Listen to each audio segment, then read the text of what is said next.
જોધપુરમાં યુવકે પોતાની નવી નક્કોર રિક્ષાને રસ્તા વચ્ચે જ સળગાવી દીધી. મોહન સોલંકી નામના યુવકે ગઈકાલ સોમવારે બપોરના સુમારે જોધપુરમાં બજાજ શોરૂમની સામે જ પોતાની નવી નક્કોર બજાજ કંપનીની રિક્ષાને પેટ્રોલ છાંટીને સળગાવી દીધી હતી.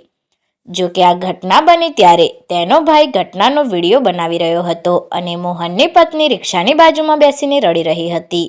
હાલમાં આ ઘટનાનો વિડીયો સોશિયલ મીડિયામાં ખૂબ જ વાયરલ પણ થઈ રહ્યો છે.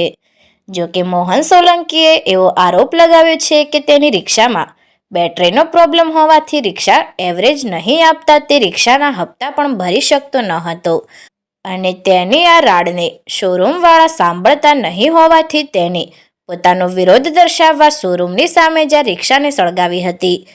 જોકે મોહન સોલંકીના આ આરોપોને કંપનીના જવાબદાર લોકો પાયાવિહોણા ગણાવી રહ્યા છે.